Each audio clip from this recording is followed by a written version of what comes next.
New Thought Media Network proudly presents Lindsay Leimbach, Practicing Infinite Possibilities, Fridays at 10 a.m. Mountain Time, 9 a.m. Pacific.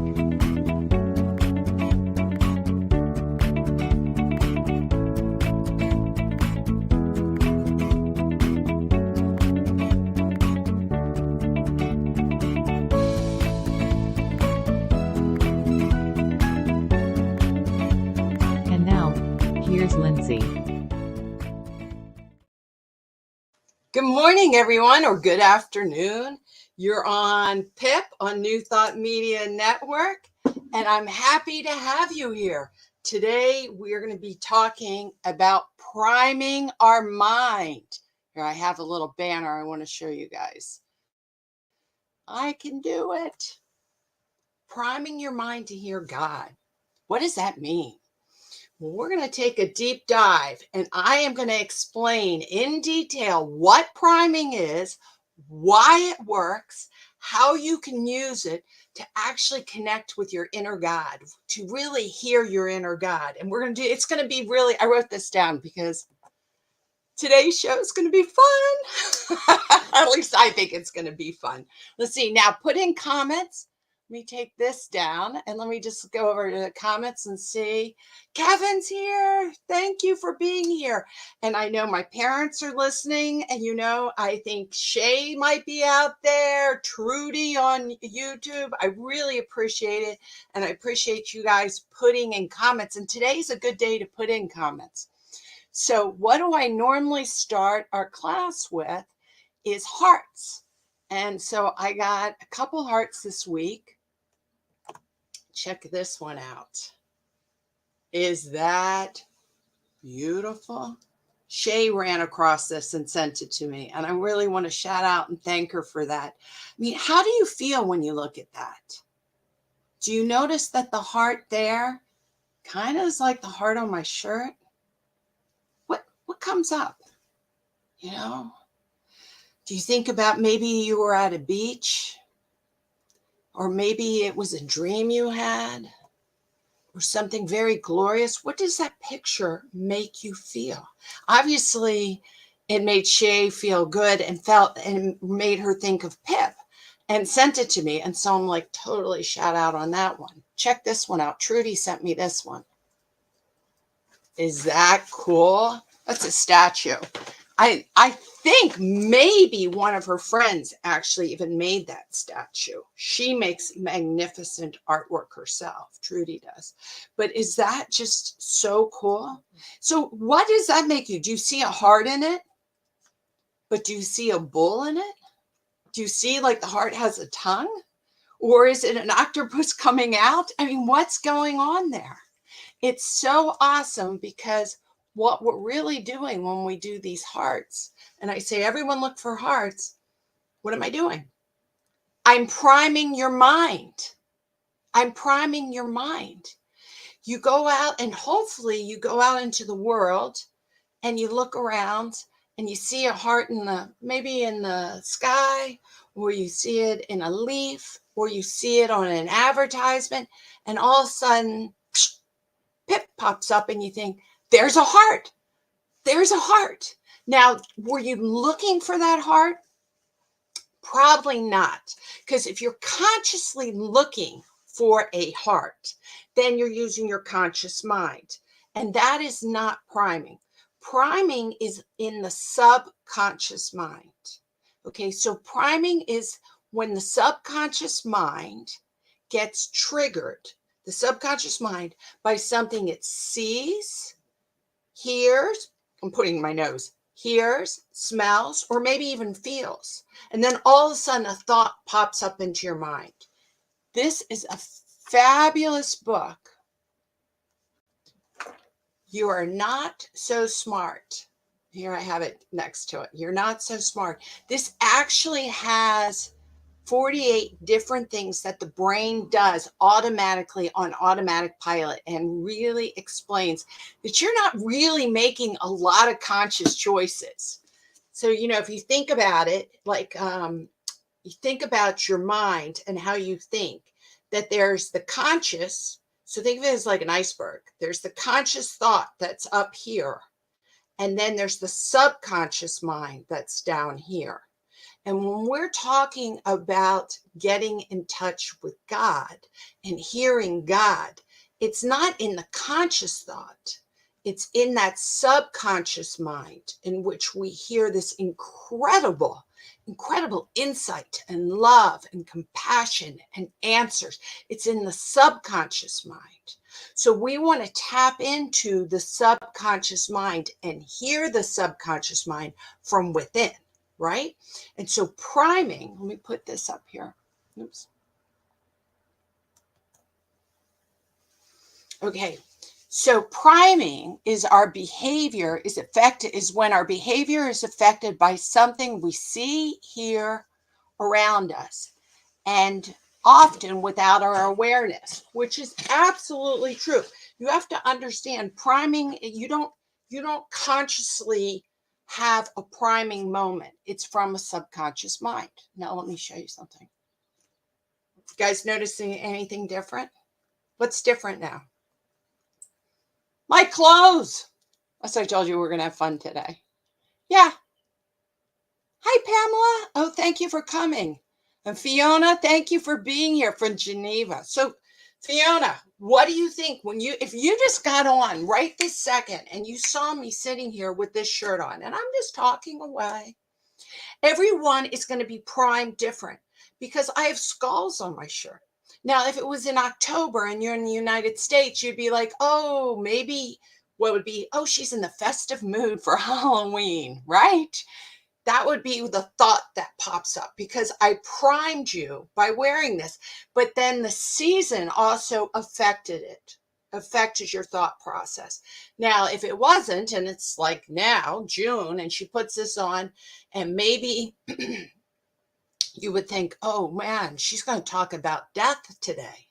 Maybe you're going to think I'm going to have a Buddhist conversation about death on your shoulders, which, by the way, I have a really good PIP. If you go back to Reverend Kusala, and he is a Buddhist monk and talks about having death as your co-pilot while you're alive so you can be fully alive. So if you haven't seen it, see, it's really good. Anyway, or you might think, oh no, she's mourning the loss of someone. And aren't we always mourning the loss of someone, because life is so impermanent? Or maybe you think I'm thinking about impermanence. How this shirt primes your mind is really your filter system. The shirt itself is a statement I'm wearing, and I might have meaning behind it, but how it affects you is priming. It's priming. It's triggering something within you. It's triggering something with you. And we need to know that, like when they say, don't judge a book by its cover, that's a good statement, right? But the bottom line is we do judge a book by its cover all the time, because that is what this book's about, that is what the brain automatically does. It goes on automatic pilot. So when we're talking about mindfulness and being aware in the present moment, we're talking about being aware in the present moment, knowing that we have a subconscious mind that is being primed and triggered all the time. And we have to be aware that we have these biases that come up that can be very different. So when my first shirt that I had on, I had hearts. Right? And you're like, of course she's wearing hearts, because I always talk about look for hearts and priming for hearts. So I was priming your mind. It's PIP and we talk about hearts. But now I have skulls. So that would trigger a different feeling and a different emotion in you. All right, let me show you this other banner. Let's see. Oh, not banner. Excuse me. Picture. Okay. Look at this. What is these words? The top is money, Gree, and then how would you fill it in? Maybe greed. The bottom is grass, and it's the color of green, and how would you fill it in? Green, green, right? Because the picture is priming your answer. The picture is priming your answer. Both of them are correct. Do you notice something different? I'm having more fun with you guys. I'm wearing one of my absolutely favorite t-shirts. And these are actually sequins on it, and they have ants on it. And it's so interesting when I wear this in public. If it's like picnic time and it's the summer, people will be like, I love your shirt. That's so much fun. But if I wear it somewhere else, and it's not picnic time and summertime, they're like, are you into insects? You're weird. And I think the combination is both of them true. But the shirt itself triggers something inside of you. You have to realize your environment is triggering a feeling or an emotion or a thought all the time. Just like the picture I saw, if I show you money and I show you GREE, you go to greed. And if I show you a green and then GREE, you go to green. Why? We have these file cabinets, the subconscious mind. I want you guys to really understand this. Think about all the thoughts, all the emotions, all the things that's happened to you your whole life, filled of file cabinets. And all that information can't pull out. It can't come out to the conscious mind into the present moment right now. It'd be what you would go mad. You literally would go mad. You can't process all that information that you have stored. If I asked you what 2 + 2 is, everyone with a file cabinet math, that's 4, Lindsay. That's right. What are the colors on the American flag? You would say red, white, and blue. You're opening different file cabinets. What was your house paint when you were first born? What does your first house look like?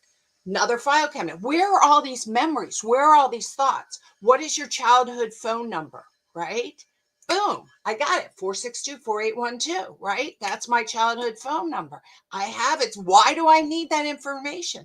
I don't need that information, but it is in my file cabinet. So what happens is the subconscious mind is always trying to figure out what file cabinet to open up. What file cabinet do I open up that you need that information right now? And it just actually gets triggered, primed to open up the different file cabinets. And you don't consciously think, oh, I'm going to open this file cabinet and this is the thought I'm going to have.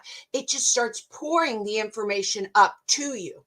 And then you consciously all of a sudden think you have an idea, or all of a sudden it comes up to you, right? How do you make scrambled eggs? Well, all of a sudden you guys thought, oh, I have to take eggs out of the refrigerator and crack them open. Where did that thought come from? Because the question primed you to open up that file cabinet on, I know how to make scrambled eggs. That's a silly question. Of course you do. But we weren't talking about scrambled eggs 1 second ago. Because I asked you that, you didn't think, now I need to open up the file cabinet and think about that. Now, sometimes we actually consciously have to think about it. If we say, oh gosh, what was your math teacher's name in 6th grade? You might have to sit back and go, wait a second, I got to think about this for a while, because that is so deep and you don't know. And it was like, but sooner or later, it'll come up and you will remember it. But it might be locked. It might be locked a little bit. So you automatically, without asking questions, prime your mind into thoughts all the time. The subconscious mind wants to come out. You cannot hear these thoughts and these subconscious mind if you're over emotional.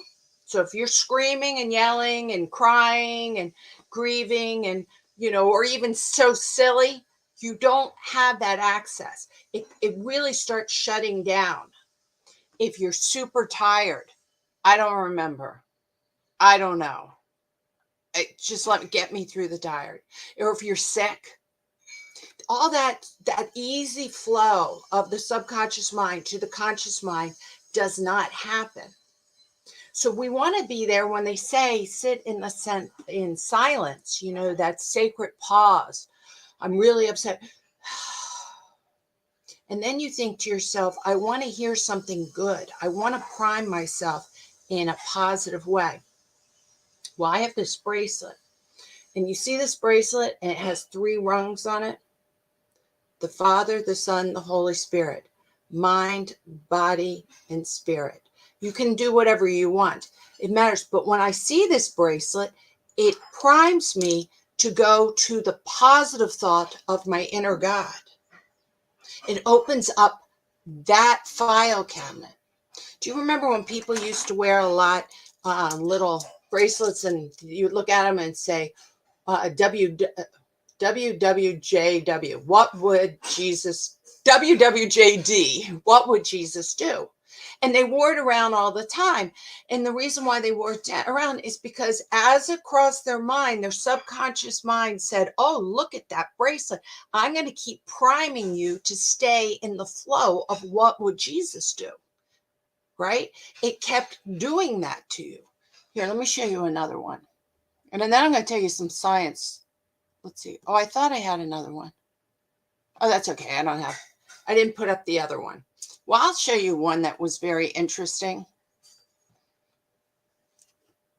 All right. I know you can't really see what this is, but I went to the cemetery in LA, and on the right-hand side is Marilyn Monroe's graveyard. That's what it looks like. That's it. It's that simple.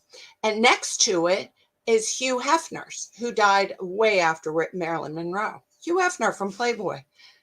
Isn't that interesting? And so I thought, wow, when you think, like if you go to Elizabeth Taylor's, it's massive. But they went to, and I thought, why is that to be? Now, I don't really know all the answers. I just looked into it a little bit. So I can't say that what I'm telling you is exactly the truth. I'm sure there's a lot of truth into why they're buried like this. But Marilyn Monroe got moved there because her aunt and another lady that was really good, were mother figures, were buried in this graveyard. So what did Hugh Hefner do? He bought the one right next to her. He didn't buy a big mausoleum, big thing. I would think that Hugh Hefner would have like a miniature Playboy mansion with bunny ears on it. He didn't do that. He got right next to Marilyn Monroe. Well, what does Hugh Hefner always want to feel like he's linked to? Sexuality and beautiful women, right? So by him choosing to be buried next to Marilyn Monroe, as soon as you see it, you correlate, your mind is primed with Marilyn Monroe being beautiful and sexual and so forth, because that was who she put out.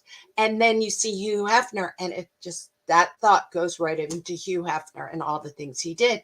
And Marilyn Monroe was in Playboy. So do you see how Hugh Hefner has used that to prime your mind to bring in the thoughts that he wants to have with his memory? Isn't that, you see? So people do priming and use priming all the time, especially when advertisers. Think about Coca-Cola, right? Red is very attractive. So you'll find things that people want to buy and have a lot of energy and meant to make you feel good. A lot of the products are built in red because unconsciously you see that way. Blue is meant to be calm. Green is growing in money. Do you see? Think about Sprite. Sprite is not red. Sprite is clear and white and green. So it's meant to be natural and, easy, where Coke is red and, and Pepsi's red, white, and blue, patriotic. And Coke was brilliant. What did they grab? They grabbed Santa Claus.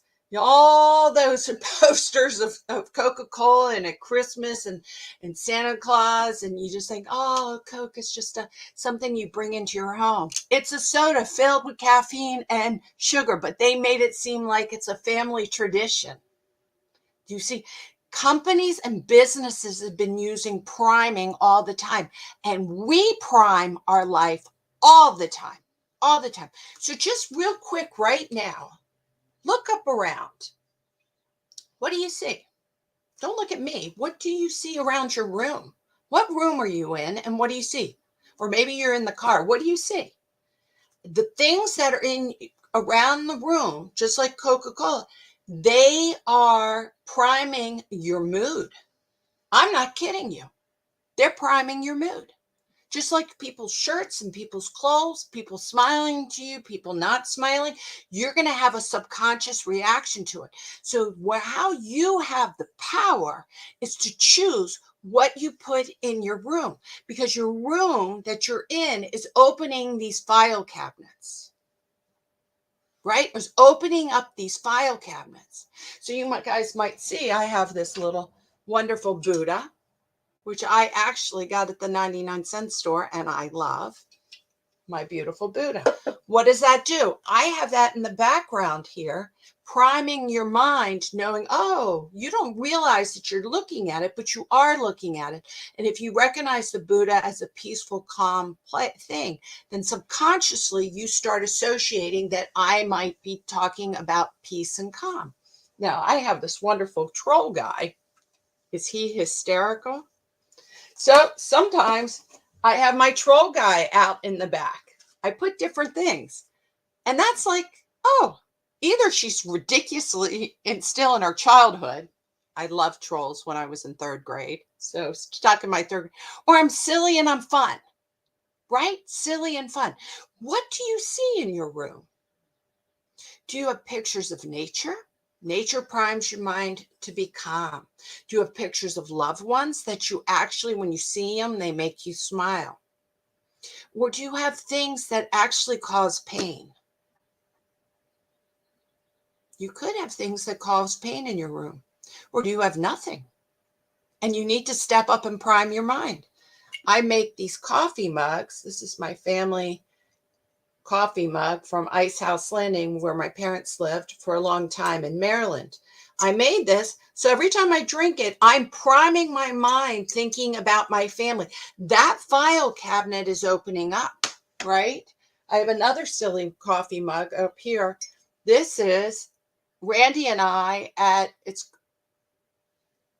you can see we're pretending to paint the Mona Lisa right there. Is that hysterical? A Da Vinci. It was like a show that we went to, and we got to like go in and pretend and take these pictures. And this makes me think of fun and silliness with my husband. It makes me smile. What's on your coffee mug? You don't understand. Consciously, once I'm talking to you about it, now we're not priming anymore. We're having a thought, and I'm asking to bring it up. Priming is that this all is happening, on the subconscious mind. Let me have a sip of water in my New Thought Media Network. You want to have that control. Now, I have a book here. It's a great book. The 4 Agreements, companion book. Okay? It's good. Everyone, 4 Agreements are awesome. Sometimes I leave books like this, 4 Agreements. Who leaves books out? And you don't even have to read them. They're just out, like the 4 Agreements or the Bible or something from Ernest Holmes. By that being out, it primes your mind to say, those file cabinets I'm going to open up. So when something happens, all of a sudden you say, but you know what Ernest Holmes would have said? Well, let's remember the 4 Agreements. You don't need to consciously think about it. When you have the books or you have these triggers out, your subconscious mind is doing the work.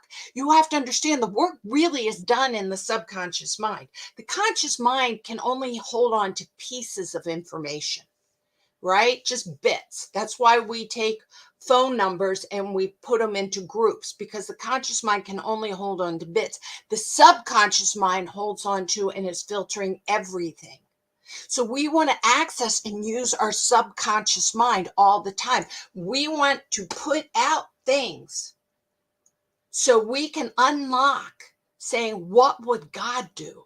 What would my authentic self do? What would myself do if I didn't have fear? Do you have things that make you feel courageous, joyful, connected to God, connected to nature, connected to your inner wisdom? Do you have those things triggering your thought process in your room?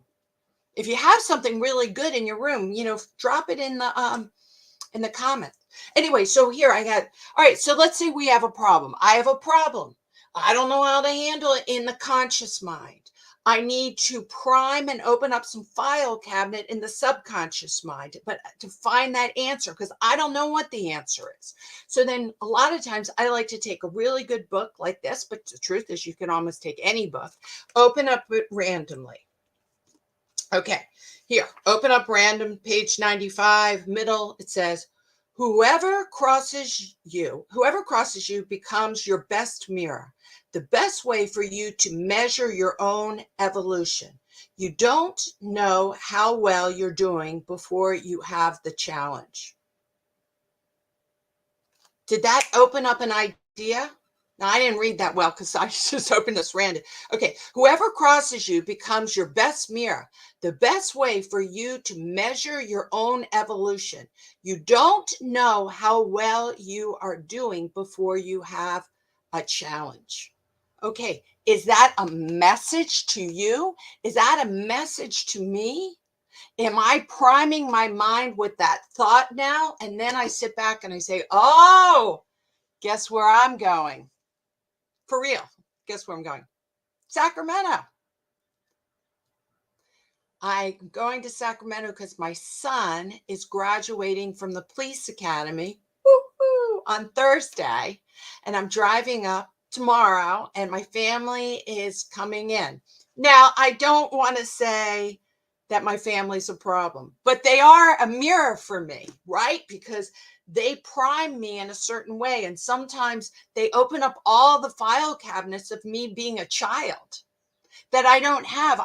My role in my house here, living here with you, as a teacher, a mindfulness coach, right? But when I get around my mom and dad, unconsciously, my subconscious mind says, you're a daughter.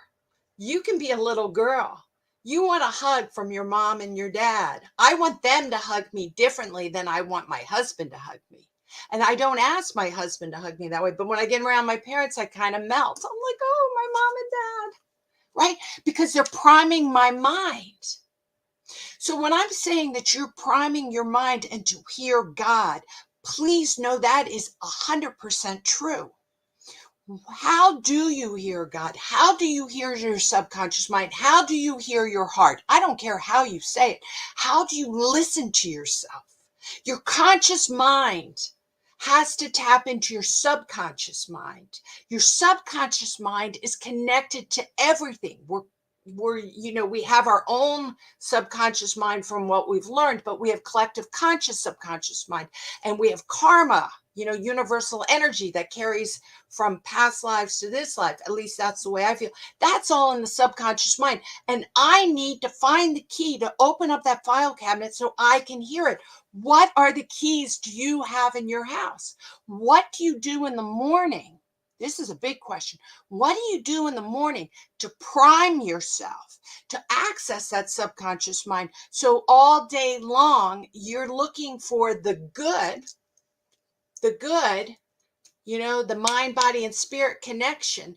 Do you set it up? Do you take a prayer? Do you say, this is what I want? Do you declare that I am going to be a child of God, or a strong woman of God, or a human being of God, and allowing it to flow and say, God, this is it today. I am going to hear you.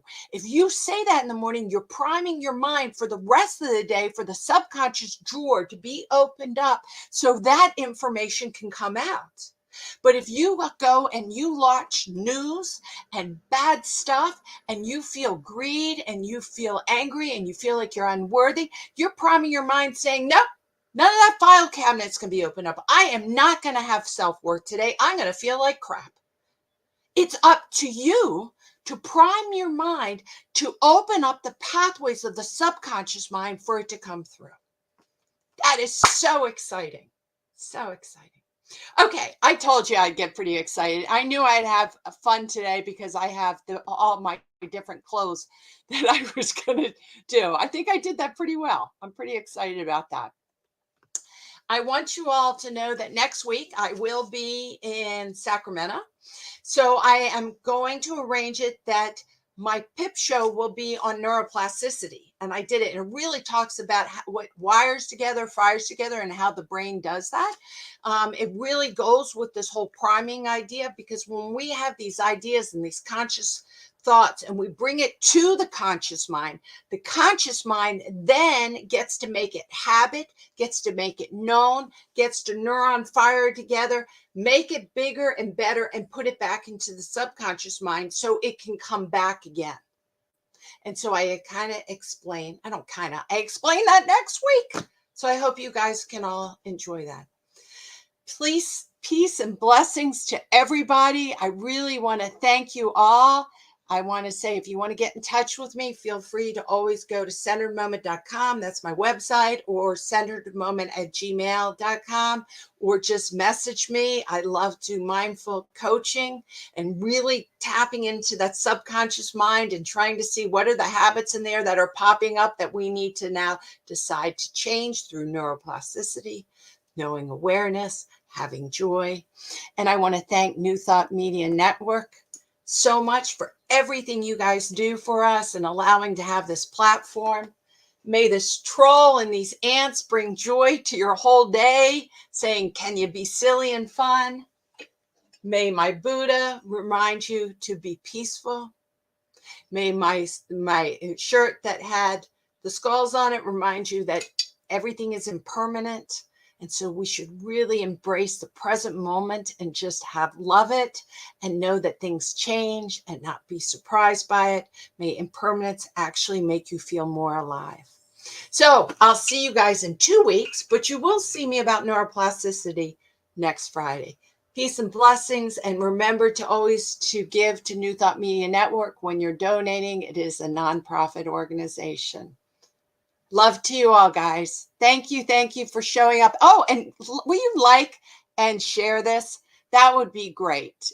I like it when I know it can get out. Like and share and leave comments, even if you're seeing this on recording, because I do see them. Thank you. Thank you. Thank you. Let's see. I got it. Bye-bye.